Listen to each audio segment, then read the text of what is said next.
जलगांव जिले के जामनेर तालुका के बेटावद गांव में सुलेमान नाम के एक युवक की पिटाई से मौत हो गई। इस मामले में पुलिस ने 4 लोगों को गिरफ्तार किया है। गिरफ्तार किए गए चारों आरोपियों को अदालत में पेश किया गया, जहां से उन्हें 5 दिन की पुलिस हिरासत में भेज दिया गया। इस घटना को लेकर जामनेर पुलिस स्टेशन में मॉब लिंचिंग, अपहरण और दंगे जैसी धाराओं के तहत मामला दर्ज कर लिया गया है। मृतक की मां और बहन के साथ मारपीट का आरोप भी लगाया गया, जिसके बाद पुलिस ने मृतक की मां का बयान दर्ज कर लिया है। इस मामले में अतिरिक्त पुलिस अधीक्षक कविता नेरकर ने जानकारी दी है कि बाकी आरोपियों की पहचान भी की जा रही है और उन्हें भी जल्द गिरफ्तार कर लिया जाएगा। घटना का असली कारण अभी तक सामने नहीं आया है और जांच पूरी होने के बाद ही इसका खुलासा होगा। मृतक के परिवार ने आरोप लगाया है कि सुलेमान को बेरहमी से पीटा गया था और पुलिस इन आरोपों की गंभीरता से जांच कर रही है। जांच में जो भी तथ्य सामने आएंगे उसके अनुसार आगे की कार्रवाई की जाएगी।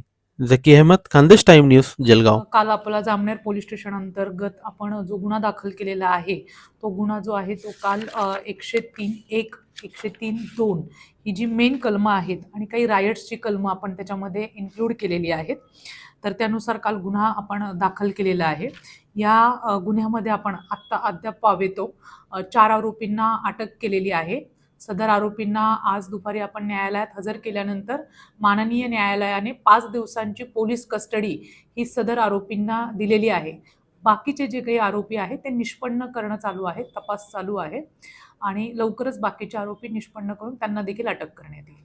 आपण कालची फिर्याद जर तुम्ही बघितली तर कालच्या फिर्यादीमध्येच सदरची जी घटना आहे त्यांनी सांगितल्याप्रमाणे आपण कालच्या फिर्यादीमध्येच ही हकीकत आपण नमूद केलेली आहे। आपण गावामध्ये सफिशियंट एवढा बंदोबस्त आपण ऑलरेडी ठेवलेला आहे आणि तसा काही प्रश्न निर्माण होणार नाही याची काळजी आपण घेऊ। सध्या तरी नाही, सध्या जे आहेत 2 याच्यामध्ये ज्या मारामारी आहे त्या मुलांमध्ये आणि इतर यांच्यामध्ये एवढंच आहे निष्पन्न। तपासात काही बाबी पुढे निष्पन्न होतील।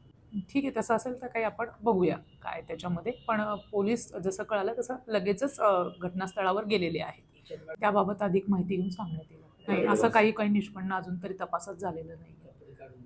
तपासात असं निष्पन्न आता काय होईल, तपासात आता तपास सुरू होईल, त्यामध्ये बाकीच्या गोष्टी निष्पन्न होतील। गावात सध्या शांतता आहे, आपला सफिशियंट बंदोबस्त गावात तैनात आहे आणि शांतता आहे। नागरिकांना हेच आव्हान करेल की आपण जे आहे गावातील व इतर जामनेर शहरातील जी शांतता आहे ती भंग होणार नाही, असं कुठलंही कृत्य आपल्याकडनं होणार नाही याची दक्षता घ्यावी। जर काही असेल, आपल्या काही निदर्शनास असेल तर त्वरित पोलिसांना संपर्क करावा।